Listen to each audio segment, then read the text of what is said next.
What does it mean to be magnetic? Does it mean making people obsessed with us or making people obsessed with themselves? Does it mean making people like us versus being a people pleaser? Does your look matter, and is that what makes you magnetic or not? I know. You got questions and I got answers for you. I used to always wonder, how could I be that person that people are always drawn to for who they are? How could I have that type of personality that people would want to be around all the time and would find interesting? Well, I don't have to dream or wish for that anymore, because now I have people in my life who want to be around me all the time, who want to spend time with me because they find my energy positive, good, and magnetic. But before, it wasn't like that for me, bestie. So if I could change that about me, why not you? You may want to deny that you don't care if you're not going to be liked by other people, but you can, because as a human, it's in our nature to want to be seen, liked, and understood. So in this video, I want to cover the answer to the questions mentioned before, but I also want to briefly talk about something called the seductive character, which is something Robert Greene actually talks about in his book called The Daily Loss. I feel being a magnetic person has a lot to do with having a seductive character as well, but we will get into that. My goal is to make you feel like you're on your way to become that person in your own eyes, but other people's eyes too, by the end of this video. Before we get to the nitty-gritty, grab a cup of your favorite drink and let's do this. Cheers.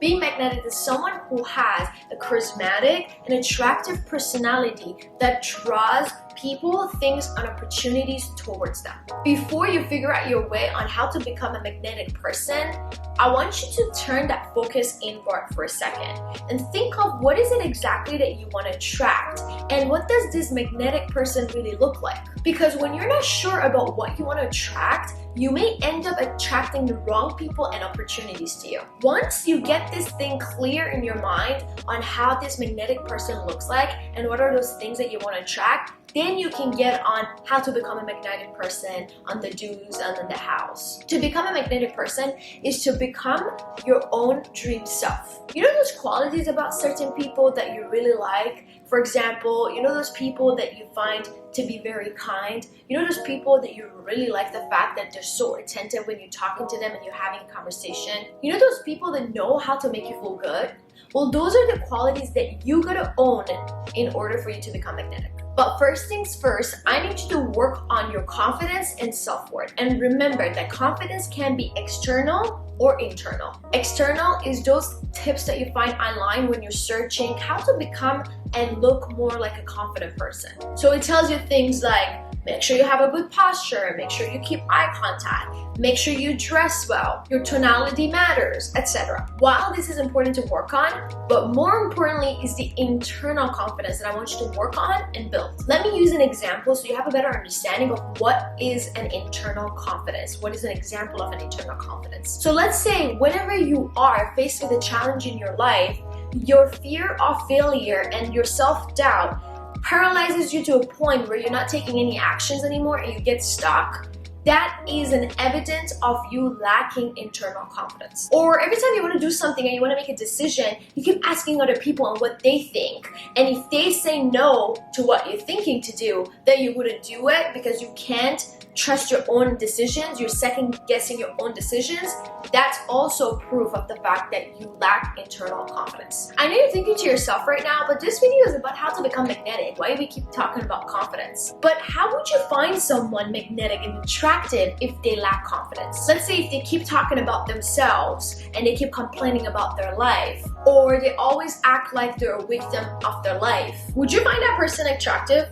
You wouldn't, right? This is why it's so important for you to learn how to fix this. By the way, I have also made a video about how to get out of the victim mindset. If that's something you're struggling with, make sure you check it out. One way for you to increase your confidence, which I'm sure you've heard of by now, is affirmations. You need to speak that dream version of yourself into reality with affirmations. However, when it comes to this, I believe that not just any affirmation is going to work for you, it has to be personalized for you. And this is something that I used to struggle with because I found that some of these affirmations weren't really doing anything for me. So I actually came up with my own strategy, my own method of how to do it the right way, how to do it in a way that it will work for me. If you want me to make a video around that, let me know in the comments. Now that we got the confidence part sorted out, let's talk about how much of a good listener these magnetic people are. But before that, Hey you, if it's your first time here, I'm Dee. Welcome to my channel. I make videos that are committed to help women become the director of their own lives. So if that sounds like you, make sure to tag along the journey. People who are magnetic are the type of people that when you're having a conversation with them, they care for you. They make it all about you. They listen to your story. They want you to do the most of the talking. They wanna hear where you come from. They wanna know why you made certain choices in your life. They make it all about you and not the other way around. Being a magnetic person, it's not about you becoming the center of attention, but making the other person feeling like they got your attention. I don't know if you've ever heard of the book called How to Win Friends and Influence People by Dale Carnegie, but if you haven't, I highly suggest you do. What he says in his book is that you can easily make friends just by making people feel cared for, loved, seen, heard, and valued. So if you were to talk about yourself when having a conversation with someone the whole time, do you think others will find that pleasing? Imagine somebody doing that to you. Would you like that? No, right? Honestly, I see it as such a turnoff for me. Especially when I started working on improving myself and working on these certain skills. I remember I would go on certain dates with these guys and the whole time they would just keep talking about themselves.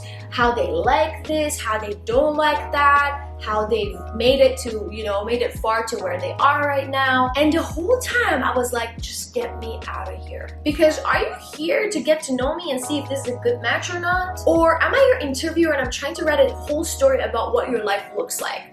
Like, no thank you. So to any men watching this video, make sure you keep this in mind next time you go on a date. We don't like it. Nobody would like it. You know the 80-20% rule? I believe that can be used in different ways. So I would say next time you're having a conversation with someone, make sure 80% of the times is you listening and only 20% of the times is when you're talking. Learn how to listen, not listen to answer. You get me? Another tip is making sure you maintain a good positive attitude. Nobody likes to listen to someone who has nothing to talk about but complaining about their life and talking about drama, gossip, and negativity. Another one is continuously learn and grow. If you don't have anything to talk about every time you meet the same people in your life, it's gonna get boring for them to spend time with you. If you want them to be attracted to you and would want to spend time with you, make sure you're learning always something new and share it with them. Because chances are if your friends get on a self-development journey, over time they may not feel so connected to you anymore or drawn to you. Now let's get into my point and my perspective about what I mentioned earlier.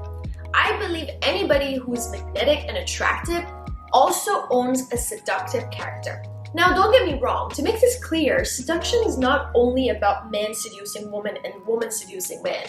It's something that filters through our culture. It's in advertising, it's in television, it's in marketing, and it's in politics. Just a slightly different in each case, of course. It's in our nature to want to be seductive. And if we're denying it, chances are we actually feel envious of those people who are and have that power over people. So what Robert Greene actually says about this in his book is the fact that there can be misconceptions around being seductive. So what he says is that people think being seductive is about these cold, calculated strategies and games that you gotta play with people. But he says that it actually have to have some sort of naturalness to it. Because if you try so hard, people can actually sense it, and that's not seductive at all. I see being seductive as somehow being a bit mysterious. It's about you being the type of person that makes people would want to know more about you because you don't spill everything about yourself the first time you talk to them. It's about you giving people clues but not teaching them how to solve the puzzle. Does that make sense? And I find this to have some sort of a magnetic effect on people. I'll go over one of the strategies he shares in his book on how to be more of a seductive person, but if you want more of this,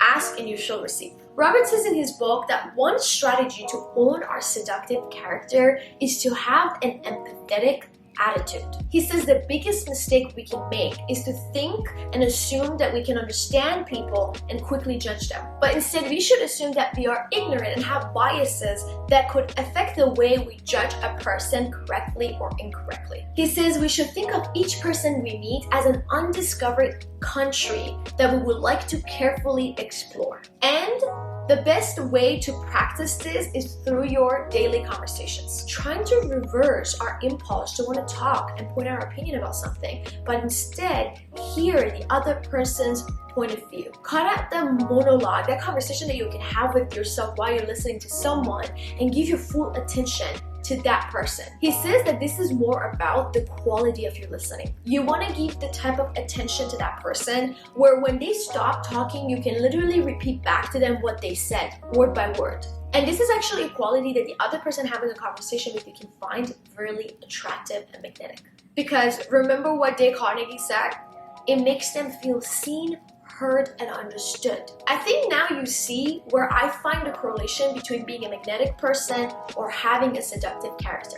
So how are we feeling, bestie? If you notice there are certain things that you need to work on and improve, congratulations. Because most people will watch this video and they're not even self-aware enough for them to realize that they got work to do, and that's why they get stuck in life. But that won't be you. I really hope that you would find these tips helpful and would love to hear your feedback. Also, don't forget to join our Discord community because the self-improvement journey doesn't have to be lonely. Can't wait to see you there. I love you. Until later, bye. Tell me I'm the only one that you know. Life could be